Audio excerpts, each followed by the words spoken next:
अब्दुल इमाम साहब जो MIM के प्रदेश के अध्यक्ष हैं, यहाँ बगल में आफ्ताब साहब जो जनरल सेक्रेटरी है MIM के, उसके बाद औसाफ लड्डन हमारे प्रदेश के अध्यक्ष हैं, इसके बाद पार्लियामेंट्री बोर्ड के चेयरमैन स्टेट के और विधायक राम कुमार यादव। परिचय मैं दे दिया आपको और मेरा परिचय देने की जरूरत नहीं है, आप जानते ही होंगे। तो सबसे पहले मैं आप लोगों से ही अर्ज करना चाहता हूं कि आज इस संयुक्त रूप से माननीय सांसद सह AIMIM के राष्ट्रीय सदर असुद्दीन ओवैसी साहब एवं मैं समाजवादी जनता दल के राष्ट्रीय अध्यक्ष संयुक्त रूप से आज की राजनीतिक परिस्थिति में मुल्क में त्रिध्रुवीय राजनीति की जरूरत है, ट्राइपोलर पॉलिटिक्स का। ये पूरे मुल्क में आवश्यकता है, लेकिन खास करके बिहार में त्रिध्रुवीय राजनीति, चूंकि बिहार का चुनाव भी अभी आसन्न है, तो यहाँ मजबूती से, क्योंकि यहाँ जो विपक्ष है मजबूती से अपने दायित्व का निर्वहन नहीं कर पा रही है। ये अफसोस है, अफसोसजनक बात है, और अपने कर्तव्यों को निर्वहन करने में विफल दिख रही है। इसीलिए हम लोग आज सांप्रदायिक ताकत, जितना पहले कभी इतना आक्रामक नहीं था जितना कि आज सांप्रदायिक ताकत, एक फांसीवादी ताकत आज आक्रामक है। पूरे देश में भी और बिहार में भी मॉब लिंचिंग हुआ, आपको मालूम है। तो हम लोग ये सोचते हैं कि इस स्थिति में सांप्रदायिक ताकतों को जो बढ़ावा मिला है वह विपक्ष के पुरुषार्थहीनता के चलते, तो निर्भीकता से इस लड़ाई को ताकत से लड़ना चाहिए, वो नहीं लड़ पाई। जबकि आज भी बिहार का ये विडंबना है, पूरे देश में 23 मार्च से लॉकडाउन लगा है, अभी अनलॉकडाउन है पूरे मुल्क में, लेकिन बिहार में तो लगातार 30 वर्षों से लॉकडाउन चल रहा है। आप कहेंगे ये कैसा लॉकडाउन है? ये लॉकडाउन तो है ही कोरोना महामारी वाली। 30 वर्षों से सारे उद्योग बंद हो गए, चीनी मिल बंद हो गया, जूट मिल बंद हो गया, आपके यहाँ कटिहार मालूम है। अभी आपको रेशम उद्योग हालत भागलपुर का देख लीजिए, जितना अशोक पेपर मिल दरभंगा वो बंद हो गया, जितना हैंडलूम उद्योग था, करघा उद्योग जिसमें मैन्युफैक्चरिंग के भाई जैसे रोजगार मिला हुआ था, उसका भी अब सब बंद मैंने एक एक करके सारे उद्योग ठप हो गए, बंद हो गए बिहार। और मजदूर वहां से करीब 3 करोड़ से ऊपर बिहार के श्रमिक बाहर जाने के लिए, बाहर जाया रोजी रोटी के लिए बाहर जाकर कितनी जिल्लत, कितनी यातनाएं सही है कि जब कोरोना महामारी हुआ तो यहाँ आने के क्रम में 300 से ऊपर श्रमिकों की जानें गंवानी पड़ी। यहाँ तक कि साइकिल से भी श्रमिक यहाँ दरभंगा पहुंचा। आपको मालूम होगा एक बच्ची वहाँ साइकिल से अपने बीमार बाप को लेकर चला है। ये कितना दुर्भाग्यपूर्ण स्थिति है। आज मैं समझता हूँ कि बिहार में जीवन और जीविका दोनों संकट, जीवन संकट है अपराध से, बाढ़ से और कोरोना की महामारी से, और जीविका संकट है उद्योग के बंद हो जाने से। बेरोजगारों का फौज है पूरे बिहार। इतनी हालत खराब है बिहार की, ये बहुत ही चिंता का विषय है। चाहे सबसे ज्यादा श्रम शक्ति का पलायन हुआ है सीमांचल इलाके से, सीमांचल के बाद मिथिलांचल, कोसी अंचल, तिरहुत अंचल, जहाँ तक ये ट्रेन भरा हुआ मिलेगा। कहाँ जा रहे हैं? तो कर्नाटक जा रहे हैं, दिल्ली जा रहे हैं, आसाम जा रहे हैं, सभी लोग ट्रेन में भर कर बाहर जा रहे हैं। यह जो दुर्भाग्यपूर्ण स्थिति है कि हमारे लोगों को जॉब नहीं मिलता है यहाँ बिहार। और आपको मालूम होगा कि अभी सरकार ने वादा किया था कि जो लोग कोरोना में लौट के आए हैं 40 लाख मजदूर, उनको हम जॉब देंगे। जॉब नहीं मिलने के कारण आधे से अधिक अपनी रोजी पूर्ति के लिए से बाहर। तो बिहार का सभी का इतने बड़े पैमाने का पलायन समस्या है। इस पलायन से हमारा जो उत्पादन है, राष्ट्रीय उत्पादन अनाज, उस पर भी प्रतिकूल असर पड़ता। तो मैं आपसे ये अर्ज कर रहा था। दूसरी तरफ आज पूरे देश में किसानों के उत्पादों जो समर्थन मिल रहा था उसको कॉर्पोरेट के हाथ से नीलाम कर अभी ताजा पूरे देश में अभी किसानों में कहर मचा हुआ है। आज पता करिए हरियाणा से लेकर यहाँ तक अभी हमको कल ही संपर्क किया किसान के नेता 25 तारीख को पूरे राष्ट्रीय स्तर पर बंद कार्यक्रम करेंगे। किसानों का जो उत्पादन था उस पर भी कॉर्पोरेट को लगा दिया। वो अपना भाव तय कर सकते हैं, बेच सकते हैं। कॉर्पोरेट के उसको जो समर्थन मूल्य मिलना था एमएसपी वो भी अब उनको नष्ट नहीं हो। तो किसान का भी हालत बदहाल है बिहार। इसीलिए इन सारी चीजों को देखकर और जो मजदूरों में हाहाकार है, इस सब को लेकर से हम संयुक्त जनतांत्रिक सेकुलर गठबंधन हम लोगों ने तय किया है। एक गठबंधन यहाँ बना है जिसका नींव अभी ओवैसी साहब रख रहे हैं। यह गठबंधन बिहार नया विकल्प और बेहतर बिहार बनाने के लिए कटिबद्ध है, संकल्प। और यह गठबंधन बिहार में चुनाव को अपने अपने प्रभाव क्षेत्रों में पूरी मजबूती से लड़े।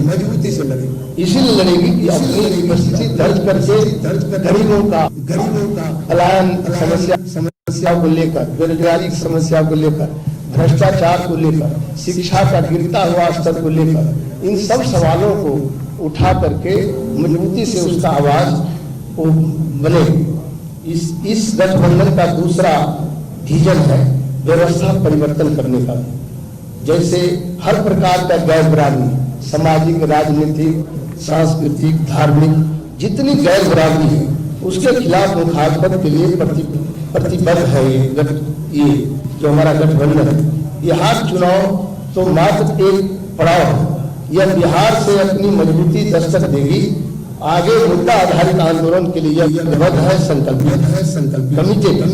इस गठबंधन को प्राथमिकता रहेगी जो मुख्य धारा में नहीं है उनको मुख्य धारा में लाने और अपराध मुक्त, भ्रष्टाचार पलायन मुक्त और शिक्षा में सुधार, बेरोजगारों के लिए अवसर पैदा करना, किसान मजदूरों उसके कृषि उत्पादन को भारी हक दिलाना। संयुक्त जनतांत्रिक सेकुलर गठबंधन UDSA, United democratic secular alliance. और यह व्यवस्था परिवर्तन का अभियान आंदोलन केवल बिहार तक नहीं सीमित रहेगा, पूरे देश में यह अभियान चलेंगे। हमारी यह गठबंधन किसी भी अपराधी और भ्रष्टाचारियों को किसी भी कीमत पर टिकट नहीं देगी। हिम्मत है और रोकने को बड़े भारी 15 साल का नारा देते हैं। बुराई से बुराई साफ होगा क्या? बुराई से बुराई की लड़ाई से बिहार की आम जनता को कोई बुनियादी समस्या से निजात नहीं मिलेगी, क्योंकि ये कीचड़ से कीचड़ की लड़ाई। कीचड़ से कीचड़ साफ नहीं होता, साफ पानी से साफ होगा। वो साफ होगा, इसी गठबंधन बनाया। यूडीएस समान विचारधारा वाले दलों से गठबंधन का दरवाजा खोले हुए हैं, लेकिन इसमें तालमेल का क्रम अभी भी जारी रहेगा। जो भी दल समान विचारधारा रखते हैं, इस सिद्धांत को मान के चलते हैं, उससे हमारा कोई दुराव नहीं है, क्योंकि हम मजबूती से सांप्रदायिक ताकत के खिलाफ यह गठबंधन है। और जो भी बिहार की हालात है उन हालातों को पटरी पर लाने के लिए, क्योंकि राजनीतिक पटरी से उतर गया है, इसको पटरी पर लाने के लिए भी हमारा ये गठबंधन, अन्य राजनीतियों को दलों को भी हम ये इस आज के इस प्रेस संवाददाता सम्मेलन से या प्रेस वार्ता से ये कहना चाहते हैं कि आपकी हिम्मत जुटाओ और कहो जो बेईमान ठेकेदार है, अपराधी है, माफिया है, भ्रष्ट अफसर है या भ्रष्ट राजनेता है, उसको अपने दल से टिकट नहीं देने के लिए साफ सुथरी राजनीति को प्राथमिकता दें। ये हिम्मत है तो हम सभी दलों के लिए कहते हैं। बिहार में जो दल है आज हमारा UDSA इस गठबंधन को भ्रष्टाचारी को हम अपराधी को टिकट नहीं देंगे। हिम्मत है तो वो दल भी इस चुनौती को स्वीकार करें। कुछ तो होगा उसमें, कोई भी दल इस बात को स्वीकार कर ले तो अब और मैं यह भी कहूँगा, यह जो संकल्प है, यह जो गठबंधन है, वह बिहार के बदलाव अब बेहतर बिहार बनाने का अभियान भी है, संकल्प भी। इन्हीं शब्दों के साथ आज मैं अपनी बात को यही पूर्णविराम करता हूँ। फिर जो आपका प्रश्न होगा उसका जवाब देंगे हमारे सदस्य। हाँ, 2 दलों का अभी हुआ है, समाजवादी जनता दल डेमोक्रेटिक AIMI, ये 2 दलों का अभी गठबंधन हुआ है। आगे और इसका एक्सटेंशन है।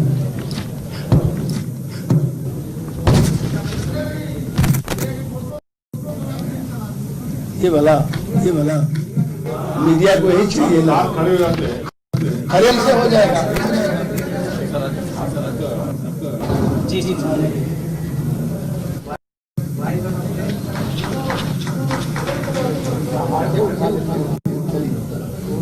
पुराना है इसीलिए हाथ उठा रहे हैं।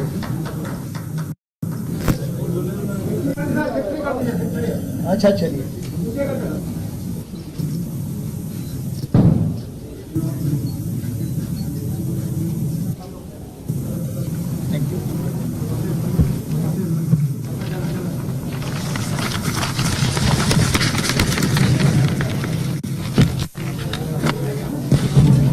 आपको पूछना है तो पूछिए।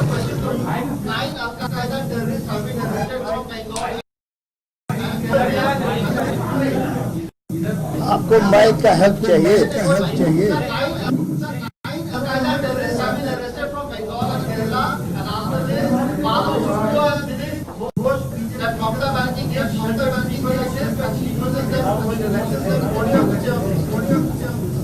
I also read in the newspaper that the NIA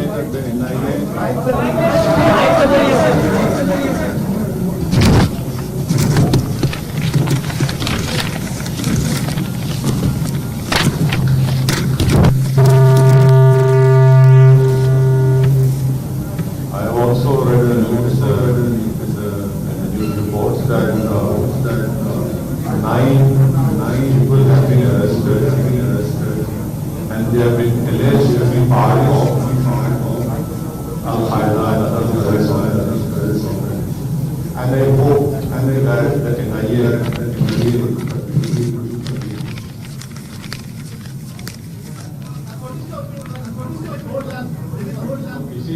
I speak for other political parties.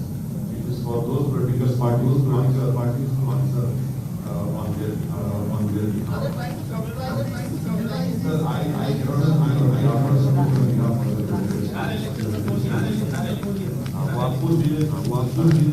जो पूछिए।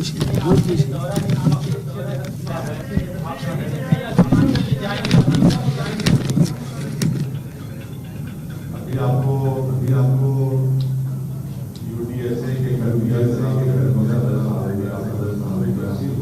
तफसील बताई फुल फॉर्म और कन्वीनर साहब तय करेंगे कि अलायंस पर बिहार में रहेगा। अफसर साहब हमारे अध्यक्ष हैं, बहुत अच्छे हैं, बैठकर कन्वीनर साहब के साथ पूरा तय करेंगे इलेक्शन करना है, कहाँ से लगा और हमको यकीन है कि बिहार की जनता की मोहब्बत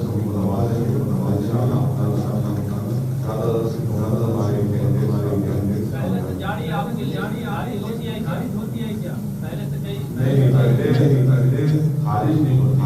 अब जब हम प्रसाद यादव साहब के लीडरशिप में अलायंस जाहिर है आपके साथ बैठकर आप फैसला करेंगे इतने सीट पर लड़ना, कहाँ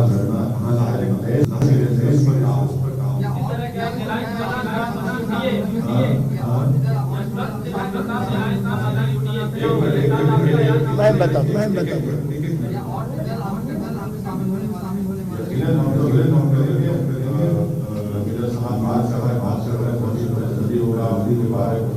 यकीन है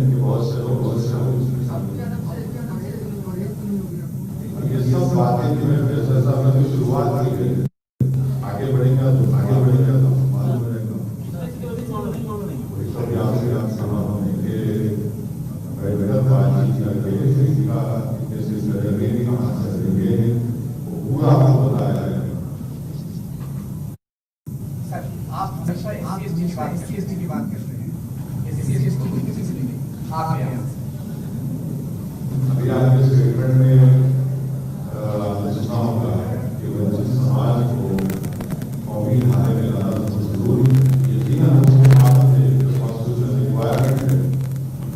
इतना जल्दी आपके सामने कोई पार्टी कन्वीनर के राइट्स की कोई सीट का जिक्र करना कोई पार्टी नहीं कर रही है। बिहार में SC/ST समाज कितने प्रतिशत लोग आपके साथ होंगे, क्या लगता है, कैसा काम हुआ है, आप पर कैसा विश्वास है? अब देखिए, कोई पॉलिटिकल पार्टी है कोई हमारे साथ, और आप बहुत ज्यादा हमारे साथ है और उनको पूरा यकीन है क्योंकि एक सीनियर पॉलिटिकल लीडर हमारे साथ है जिनकी जिंदगी पॉलिटिकल शुरुआत ही उसी समाज अपलिफ्टमेंट की उसके ऊपर हुई है। लेकिन बहुत अच्छे तरीके से हमारे साथ आएंगे और उनको साथ लेके चलेंगे। बिहार की सत्ता पर 15 सालों से काबिज कुछ बातचीत हुई थी आपको? नहीं, हमसे तो कुछ नहीं। देखिए रियलिटी क्या है क्या सब करना पड़ेगा। आप उसका बता दीजिए आप बेटी से हो। आरजेडी के लोग कहते हैं कि हमारा वोट काटने आ गए। हाँ, तो अब ऐसा है ना कि पार्लियामेंट इलेक्शन में कितने आरजेडी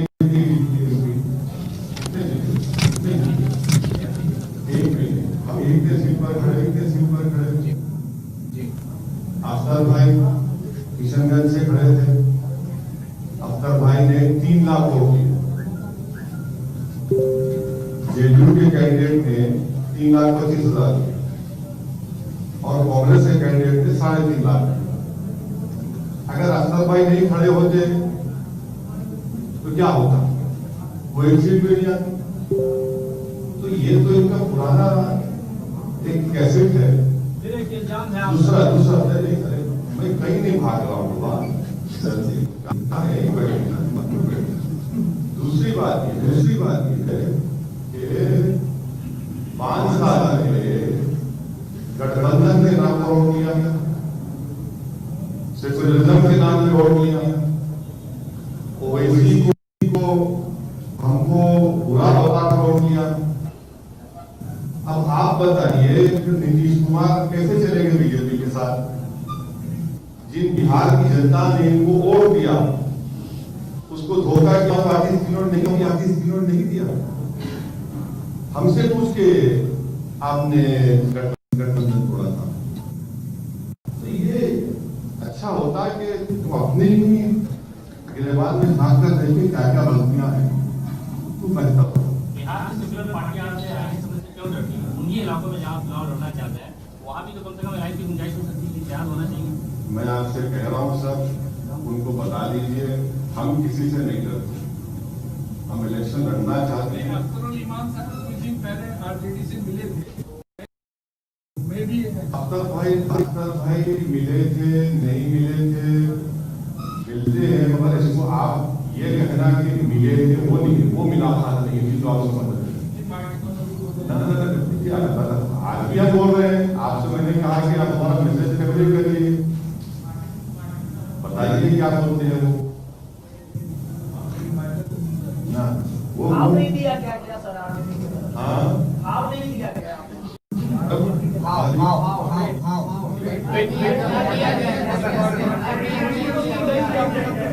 देखिए नीतीश कुमार ने उनको भाव नहीं दिया, वो नीतीश कुमार को भाव नहीं दिए।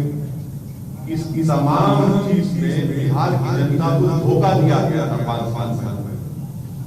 बिहार की जनता का क्या कीमत है बताओ फिलहाल? हमारा छोड़ो, हम तो कुछ भी नहीं, हमारा भाव ही नहीं, हम तो ट्विंकल ट्विंकल लिटिल स्टार है। मगर जो 5 साल पहले वोट किया था उसके बारे में क्या कहेंगे? कौन जिम्मेदार उसका? अगर आज बिहार में बीजेपी सत्ता में है तो उसका जिम्मेदार कौन? इतनी बड़ी तादाद में बीजेपी इतना एमपी सीट जीत गया, उसका जिम्मेदार कौन?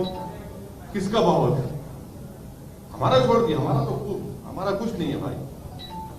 हम तो बिल्कुल कोशिश कर रहे हैं, मगर ये बिहार की जनता देख रही है, सब फैसला करेगी।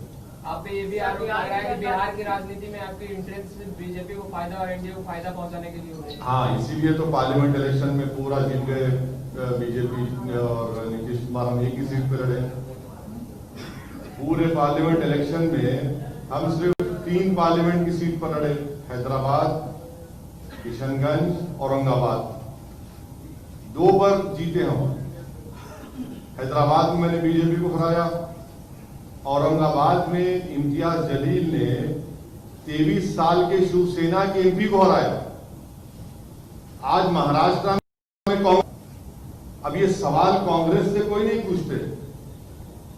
इल्जाम लगाना तो ऐसा है ना कि हमारा चेहरे पे लगा हुआ है, शायद इल्जाम लगाइए, इल्जाम को इतराज नहीं, मगर आवाम को, जनता देख रही है सब ये तमाशा जो हो रहा है, और जनता इसका अच्छा जवाब देगी।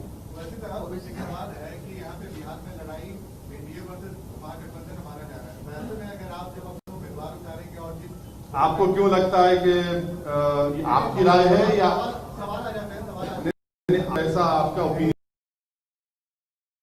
हाँ, आप एक और गठबंधन बनाने की कोशिश कर रहे हैं, लेकिन जो वोट बैंक में आपको दावा करते हैं वो वोट बैंक माना जाता है, तो कहीं ना कहीं वोटों का बंटवारा। महागठबंधन अभी रहा कहां? कौन सा महागठबंधन कह रहे हैं? कहां है महागठबंधन? और ये क्या ये कोई फ्यूडल है क्या कि हमारा वोट है वो आ नहीं सकता? जमहूरियत है। हम पार्लियामेंट इलेक्शन नहीं लड़े, फिर क्या हुआ उस वोट को?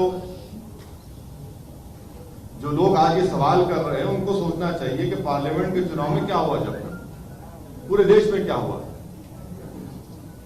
ये जो इनका जो फ्यूडल एटीट्यूड है ना कि हमारा वोट, अरे भाई क्या जनता है, ये जमहूरियत है, डेमोक्रेसी है, जिसको चाहे वोट डालेगी नहीं डालेगी, हमारा वोट ये क्या खरीद के रखा क्या आपने?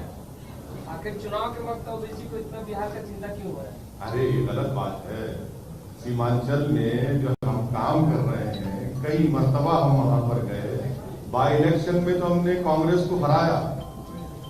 थोड़ा सर्वे कर लो मेरे भाई, थोड़ा क्वेश्चन पूछने से पहले थोड़ा बैकग्राउंड चेक किया करो। बाई इलेक्शन तो हुआ ना, कौन हारा वाला? हम जीते ना। जरा थोड़ा तेजस्वी यादव बेरोजगारी और पलायन जा रहे हैं, आपका मुद्दा क्या होगा? आप बिहार के लोगों को क्या देने वाले? हमारे कन्वीनर साहब, देखिए, हमारा बेरोजगारी, जो लोग बेरोजगारी के मुद्दा उठा रहे हैं उनको नियत से, ईमानदारी से उठाना चाहिए। हम लोग का बेईमानी वाला गठबंधन नहीं है। आप लोग जो पूछना चाहते हैं 15 साल बनाम 15 साल, ये बेरोजगारी निकलता है पार्टी में तो किसको रोजगार देते हैं मालूम है ना? हरियाणा से कि वहां से, राजस्थान से आ जाता है, पता है ना? नहीं, मैं सच, आप जो सवाल पूछ रहे हैं वैकेंसी निकला, तो वैकेंसी बाहर चला गया। आपका अपना आगे क्या भरोसा? मेरा एजेंडा सीधा है भ्रष्टाचार मुक्त बिहार बनाने का, अपराध मुक्त बिहार बनाने का, और बाढ़ सुखाड़ का जो हम दंश झेल रहे हैं हर साल, उससे भी हम, बाढ़ सुखाड़ का अभी तक कोई निदान नहीं मिला। 15 साल बनाम 15 साल का जो लोग नारा दे रहे हैं, बार बार इसको आप लोग बोल रहे हैं। अभी भी हमारे एक मित्र बोले हैं कि नहीं, एनडीए में और यूपीए में इसी में लड़ाई है। ये बिहार जर्मनी का होटल नहीं है। हम जर्मनी गए थे, जब मिनिस्टर थे भारत सरकार के, तो वहाँ कहा कि डू यू लाइक कॉफी और टी? नो अदर ऑप्शन, मैंने कोई दूसरा ऑप्शन नहीं। हम लोग नींबू पानी लेके कोरोना से भी मुकाबला करेंगे, इम्यूनिटी बढ़ाएंगे, बेरोजगारी का भी हल का समस्या आवाज उठाएंगे, और उद्योग को भी खड़ा करेंगे बिहार में, ताकि बिहार फिर से पुराना जो हमारा धरोहर था, उद्योग था, यहाँ औद्योगिक क्षेत्र था। यहाँ आपको मालूम है कि चीनी मिल था, 36 चीनी मिल था, 3600 बंद हो गया। किसका कारण? आप रोजगार की बात करते हैं, 36 चीनी में कितना बेरोजगार हुआ होगा? 3 करोड़ से ऊपर लोग बेरोजगार हो गए। किसका शासन था? 15 साल बड़ा भाई का और 15 साल छोटे भाई का, यही दोनों का शासन न रहा।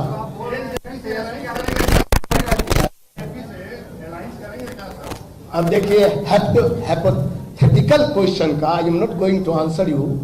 हाइपोथेटिकल क्वेश्चन का क्या जवाब दे सकते? काल्पनिक प्रश्न का कोई जवाब नहीं होगा।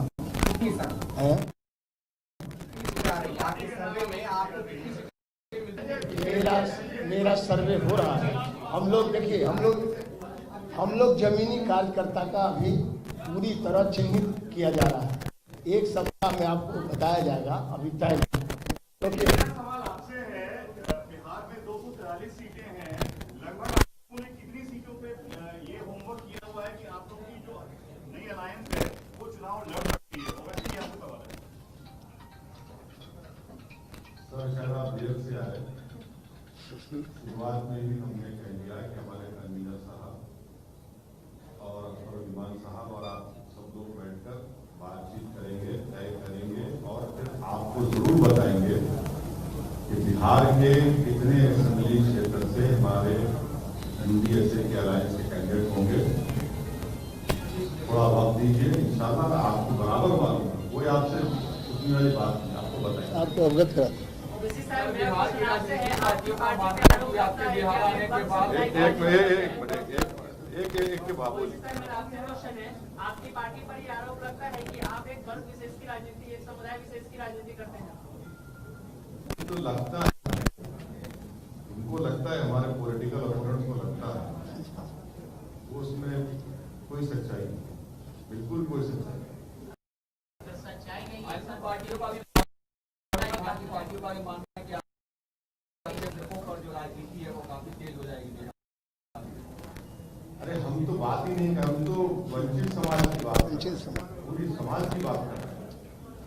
कहाँ एक विशेष समाज की बात। Okay sir, thank you sir, बहुत शुक्रिया। आप लोग जब 1 मिनट तो आपको सवाल अभी किया आपसे, उसको मैं कह देना चाहता हूँ। कहने को एक हम थोड़ा कविता भी करते हैं, सुन लीजिएगा, है समय 1 मिनट। कहने को तो अपना राज है, लेकिन भ्रष्टाचारियों और चोरों के सर पर ताज है।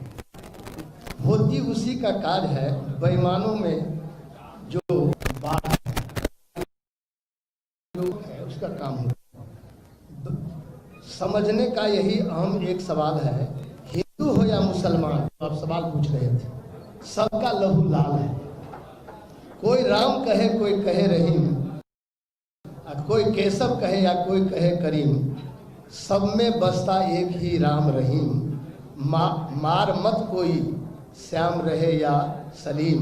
समझने की यही अहम एक सवाल है, हिंदू हो या मुसलमान, सबका लहू लाल है। बस यही हम आप जो सवाल पूछे थे उसका जवाब। थैंक यू सर, बहुत शुक्रिया, थैंक यू।